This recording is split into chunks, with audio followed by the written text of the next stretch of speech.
Welcome to today's presentation of the 2023 Mid-Year Economic Update. I'm your host, Christopher Calandra. Thanks for joining me for today's presentation.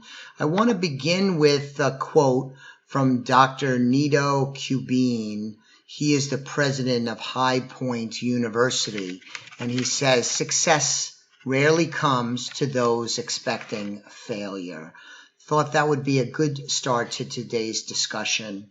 In terms of the agenda, want to cover quarterly returns since 2022, discuss major index performance. Then we're going to cover some reasons to worry, including inflation, Fed action. I want to talk about the wall of worry, talk about cash levels, and some causes for optimism. Let's begin talking about quarterly returns since 2022. We all know that 2022 was a very difficult year. The central issue that really hurt the markets and the economy overall was runaway inflation. So in 2022, we started off badly in Q1 with the markets being down, and I'm using the S&P 500 as a proxy for the markets overall. But the market was down over 5% in Q1. Then things worsened with an awful Q2, down 17%.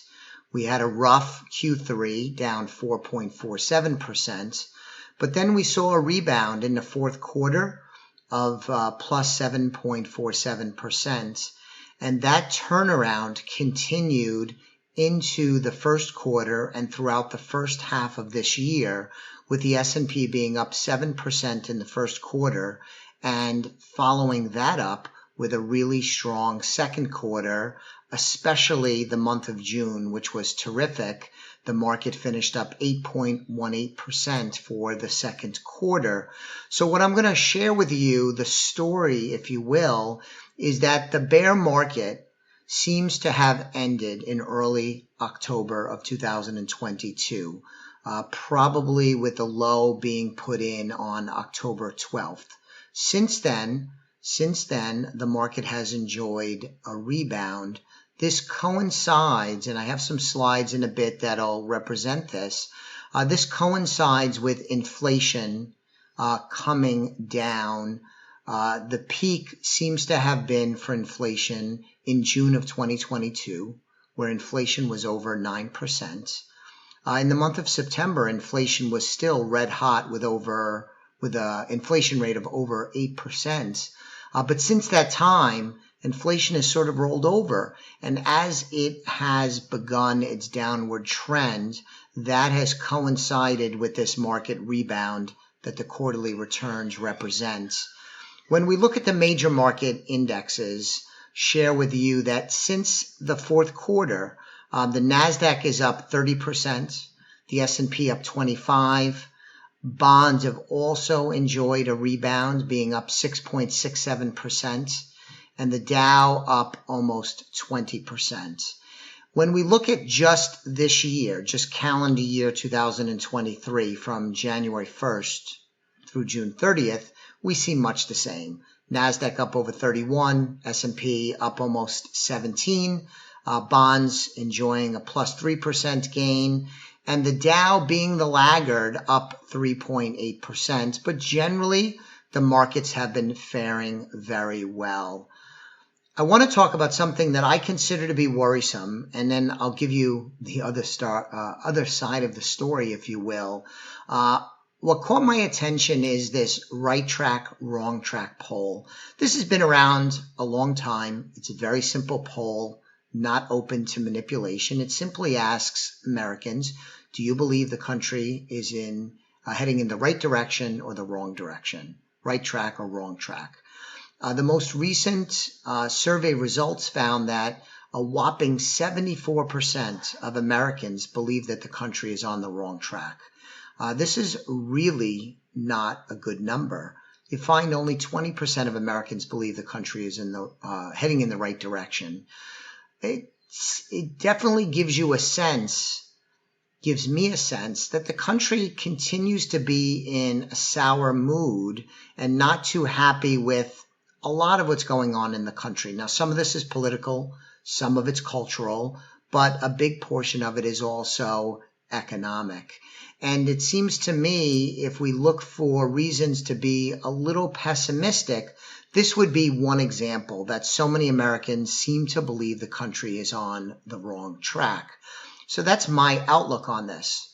Now, let me point out, last week, I did a version of this economic update with my friend Jordan Jackson, who is a market strategist with JP Morgan. And it was a great discussion. I appreciated the opportunity to interview him about his thoughts and JP Morgan's thoughts about the economy and the markets. He viewed this differently. JP Morgan views this differently. They view this as a contrarian indicator. They view this as a sign that most Americans feel negative, and that history shows that this will lead to good results as more people change their mind from wrong track to right track.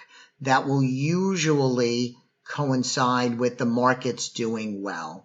So I'm not sure exactly where I fall on this. In my presentation, I definitely have it under the broad category of reasons to worry. But Jordan made a very good argument and gave some historical information and indicates this might be something that you would view as a contrarian indicator and might actually be bullish. We'll have to wait and see. But it is clear as well that geopolitical unrest is something to watch. There are always things in the world that would be worrisome if they spun out of control. We saw this in a very real way last year in February when Russia invaded the Ukraine. And that was part of what plagued the markets last year. It also had a significant impact on inflation because with Russia's invasion of the Ukraine, we saw energy prices spike dramatically. Now, inflation has come down. We're going to talk about that in the next couple of slides. And a big reason for inflation coming down is that energy prices have come down. You may have noticed that at the pump when you fill up your gas tank. There's still a lot of geopolitical unrest, though. The Russia-Ukraine war is still going on. I thought last year, if you listen to my podcasts and presentations such as this, I thought that the war would end rather quickly, that there would be some type of settlement. That clearly is not the case. This has dragged on for close to a year and a half. We also have worries on top of what's happening on the European continent about China's increasing aggressiveness as it relates to Taiwan.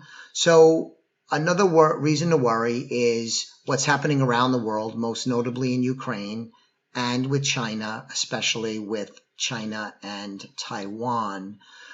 One worrisome aspect, which I think has melted away a bit, is concerns about a recession.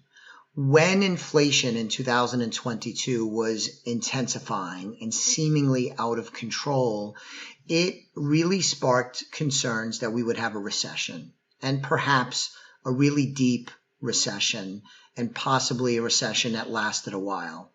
I keep referring to these inflation slides, which we're going to get to, which we will. But the recession fears have waned quite a bit. Inflation has come down. The economy has remained in growth mode, not great growth, but growth nonetheless. And the U.S. labor market has stayed strong. So the recession concerns are not nearly as strong and worrisome as they were last year at about this time, for example. So just to summarize, we talked about the right track, wrong track. Now, that might be a reason to worry, although it might turn out to be the opposite of that. That might be a contrarian pole. I'll get back to you on that in a future presentation on the economy and the outlook. There's a lack of confidence. I spoke to that briefly. Seems to me the American public are still in a bit of a sour mood and still a bit pessimistic on a lot of fronts. Another reason to worry is the Fed being perhaps too aggressive. The Fed, I'll show you, let's jump to this slide. When we look at this slide, the Federal Reserve raised interest rates 11 times for a total of 5.25%, beginning back in March of 2022 and finishing on this slide in June of 2023. You could see the Fed was very aggressive raising rates. When I say very aggressive, by the way, this is the most aggressive rate hike cycle the Federal Reserve has ever done. So it is not just a feeling that the Fed was aggressive in raising rates. Historically, it is the most aggressive they've ever been. Now, as of this recording, the Fed decided not to raise rates at the most recent meeting in June of this year. They decided to put it on pause. There's been some fancy language around this. Is it a pause? Is it a stoppage? It's a little unclear. The Fed is signaling. They are signaling that they will raise rates 2 more times this year at 0.25% per. That's conventional wisdom. That's what the Fed seems to be communicating to all of us. They also say, though, that they are rate dependent. So this could change. I personally am skeptical. I think there's a good chance that they will only raise rates 1 time, or maybe even turn out to be done raising interest rates in this cycle. The reason why this is a reason to worry is that history teaches us that one of the things that could often lead to a recession or bad economic and market results is that the Fed becomes too aggressive, that they overshoot the mark. They raise interest rates to rein in inflation, but they end up doing too much, too fast, and do undue damage to the economy, including the labor markets. So that's definitely a risk. But at the same time, I have been impressed with what the Federal Reserve has been able to do once they swung into action last March in bringing down inflation and bringing it down faster than a lot of people bargained for, even what a lot of expectations had for 2023 in terms of inflation. Things have been better than most people would have thought on the inflation front in 2023. We covered a little bit of geopolitical risks. And the last worrisome thing I wanted to mention is that the commercial real estate market is experiencing some stress. Now, I've been talking to a lot of clients about this, and this stress is not across all commercial real estate. It is centered in, I think, 2 areas, office space and retail. And even when we look at the stresses in those 2 sectors of the commercial real estate market, even that is based on some local elements. For example, office space in New York City and San Francisco is under a lot of stress. Those cities are dealing with some significant difficulties that are related to any number of things, including local governance, population trends, the aftermath of the pandemic, crime, a whole bunch of things, but their vacancy rates are very, very high. Part of what's plaguing commercial real estate generally, especially retail and office space, is this spike in interest rates that the Federal Reserve has engineered has meant that borrowing costs have gone high fast. And so if you're looking to borrow money, the cost of borrowing money is very high. At the same time, vacancy rates have come down, and you have more open space in offices and retail especially. So property owners have less income, which makes it difficult to refinance or to finance. And on top of that, you have the higher interest rate costs. So in a lot of instances, you're seeing the value of commercial properties, picture large office building in central Manhattan in New York City, the valuations are coming down. Another element of this is the recent banking crisis. I don't know if you'd call it a crisis. That might be overdoing it a touch. But when we saw earlier this year a few banks fail, starting with Silicon Valley Bank out in California, followed by Signature Bank in New York. And there were a few other decent-sized regional banks failed, and others had to be supported by the FDIC. It meant that borrowing also dried up, not just because of the interest rates, but also because banks kind of wanted to become less aggressive and really just stay quiet to ride out the rough period. So you had less lending. So all of this leads to a little bit of stress in the commercial real estate market. Some people are predicting that this could spiral out of control, something akin to the real estate crisis we saw in 2008, 2009. Although I consider this a worrisome item, something that I want to keep track of, I don't think it'll make a great difference overall, that it'll spiral out of control in a way that is something like 2008, 2009, far from it, but it does bear some watching. So I've alluded to these slides several times. So let's get to it. The inflation rate. You could see back in July of 2020, when we were still central in the pandemic, especially the fear of the pandemic, inflation was very low because prior to the pandemic, the U.S. was historically low inflation. We had low inflation for a very long period of time. But then it sort of began to increase as we went through and beyond the height of the pandemic, culminating in a high inflation in the summer of 2022. As you can see from the chart, it is leveled off, and the trend is now our friend, as inflation has gone from over 9% last June, over 8% in September of 2022, to the most recent reporting that showed inflation just over 4%. That means that inflation between June of last year and June of this year was down about 55%. An impressive decline in inflation. The Federal Reserve gets a lot of criticism, fair criticism, that they were too late to act to rein in inflation. But once they did swing into action over this last 15 months or so, they have engineered desired results where inflation has turned over and come down. It's still too high. It's higher than what the Federal Reserve wants. They would prefer it to be in the 2.5% range.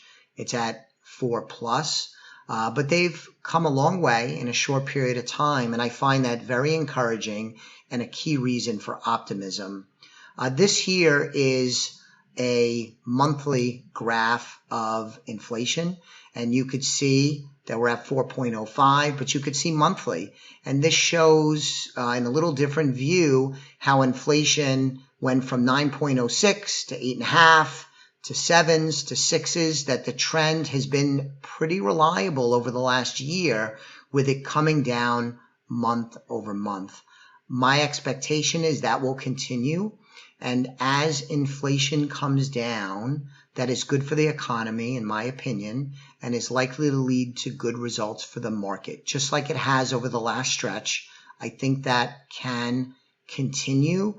It's fair to say, though, that some aspects of the U.S. economy has not seen inflation come down as other parts have.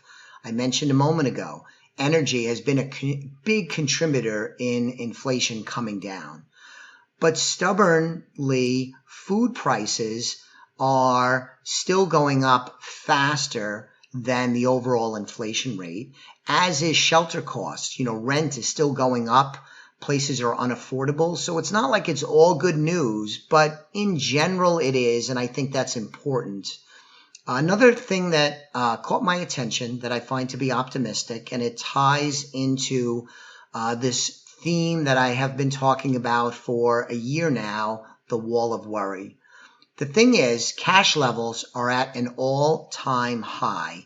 You could see going back to 2007, Americans are holding more money in money market assets than they ever had before. And this is considered perhaps an optimistic, bullish sign, because as people become less worried, less pessimistic. They changed their survey answer from wrong track to right track. This assumes, of course, this happens.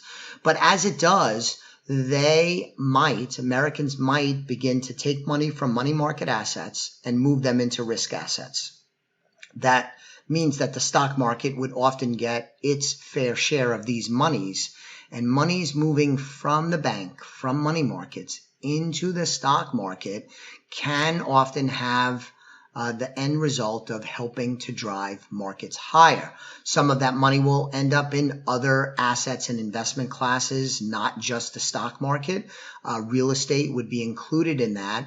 But I find this to be very encouraging. The market's been able to mount a pretty good rebound since October of last year, while at the same time, there's still a lot of money on the sidelines that's yet to be deployed.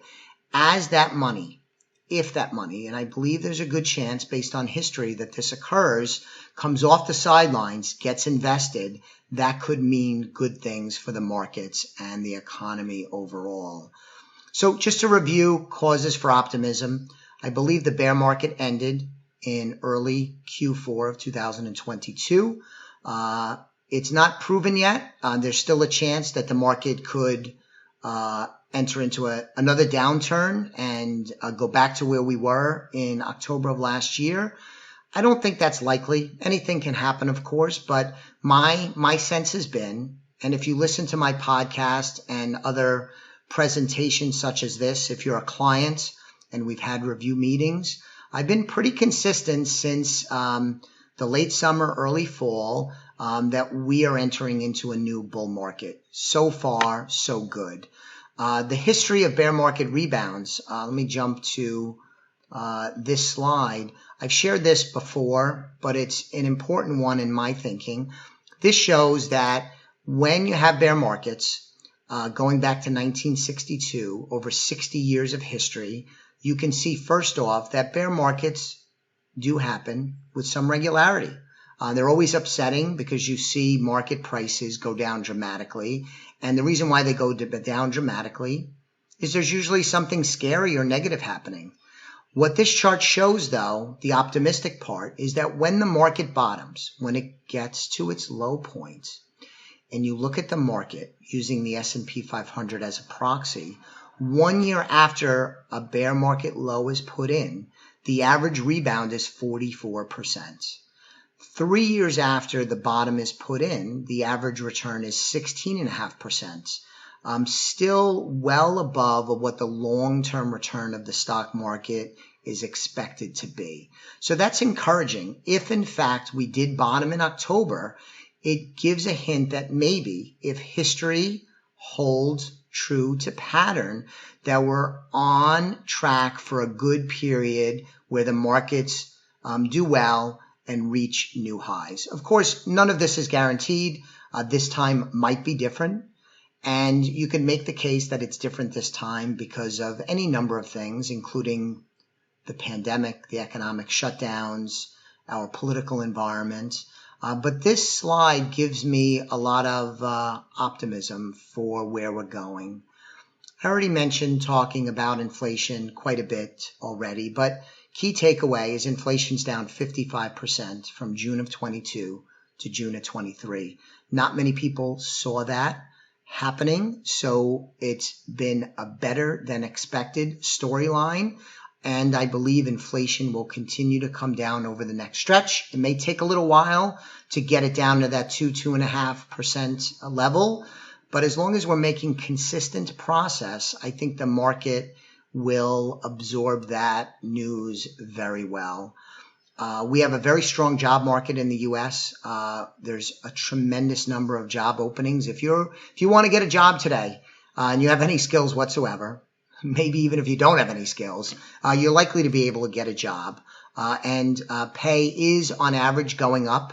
It's not on average, you look at the aggregate in the economy keeping up with 8% inflation, but it is keeping up with 4 or 5% inflation. We have a strong job market. In fact, you could make a good case that the shortage in labor, especially skilled labor in certain industries, is actually holding back the economy from racing forward even faster. And we have healthy consumer spending. U.S. consumers continue to spend. That's good for the economy. We are a consumer-based economy, so in the simplest sense, the economy goes as the consumer goes, and the U.S. consumer likes to spend, and the U.S. consumer continues to spend. This newest chapter, if you will, started coming out of the pandemic shutdowns, where people wanted to make up for lost time and came out of the pandemic spending money fast and furiously in an effort to catch up for lost time. That trend has continued. The consumer may not be as healthy as they were during the pandemic when they stockpiled a lot of cash, but I seem to believe that the consumer is relatively healthy and this spending will continue. The last point I want to make is dreaming of a soft landing. A few slides ago, I talked about the risk that the Fed would be too aggressive and possibly trigger a recession, maybe a nasty recession, although that risk has been reduced over the last stretch. But there is something called a soft landing. The soft landing is a general term to describe the Federal Reserve acting by raising interest rates, but managing to not do undue harm to the economy, where they could just thread the needle, play everything so well that they engineer a soft landing, where they get inflation under control, don't trigger an economy, don't make a mess of the economy, yet still be able to get job one done, which is rein in inflation. So I did this episode on the Simply Financial podcast a little bit ago, dreaming of a soft landing. I still think that, and this is what I talked about in the episode, there is a good chance that the Federal Reserve is able to pull off a soft landing. It's not easy to do, but I think they are in position to get some really high praise by pulling off a soft landing. Can they get inflation under control in a timely fashion, raise interest rates, slow down the economy, but adjust the dials just right that they engineer a soft landing? Thus, I've been dreaming of a soft landing. The last thing I wanted to touch on before we wrap up is the debt ceiling. When you look at the performance of the markets in the month of May, they were not so good. June, as I referenced at the beginning of this presentation, was a really great month. The debt ceiling risk, the risk that our politicians wouldn't be able to come to agreement on the debt ceiling, definitely put a wet blanket on the market, and we saw that in May. Part of the reason why June was so good and why I am optimistic moving forward is now the risk, this debt ceiling risk, was solved when the Biden administration and both houses of Congress came to an agreement on the debt ceiling. I may, as a citizen, not like all of the elements of the debt ceiling. Everything was agreed to. And actually, in reality, that's true. I don't really like a lot of aspects of it. But when I look at the economy and I look at the markets, the key thing is a deal was done. We might have just kicked the can down the road, but at least we did kick it down the road, giving us maybe time to come up with a better solution. Here's to hoping. Putting a lot of faith in U.S. politicians might be a risky venture. But here are some of the major elements of the debt ceiling. What was agreed to is a reduction of spending on domestic programs, agreement that there would be less IRS funding compared to what was previously agreed on. There was a minor increase for military and veteran spending. I'm in favor of that. We need to take care of our veterans. We may not do such a great job, so maybe a minor increase was too little. But nonetheless, minor increase, I think that's good. Student debt payments will resume.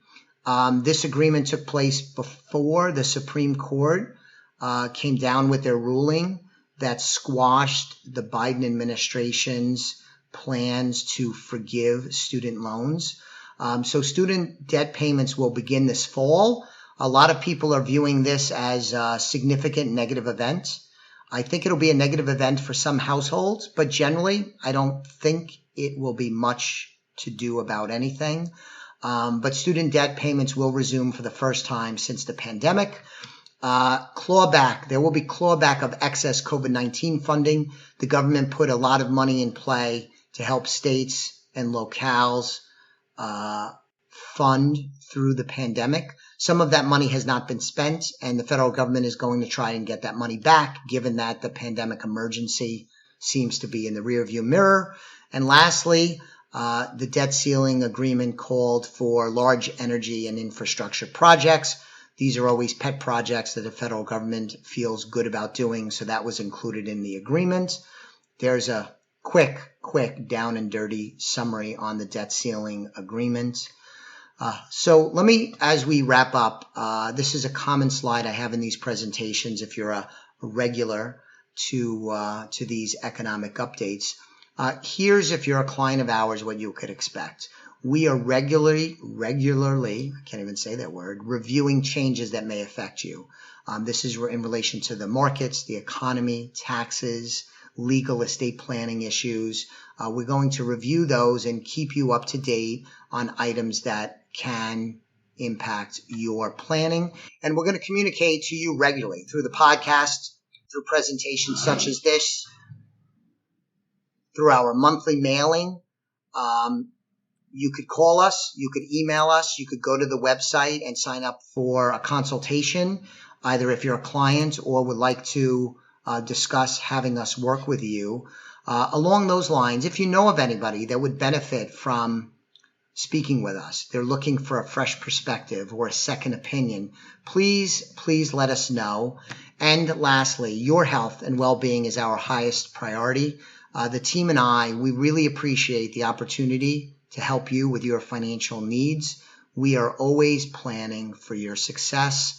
So that brings us to the end of this presentation of the 2023 mid-year economic update. Thanks for joining me today. If you have anything you want to discuss in particular about your situation or anything I covered, please contact the office by phone, email, or through the scheduler. Thank you again.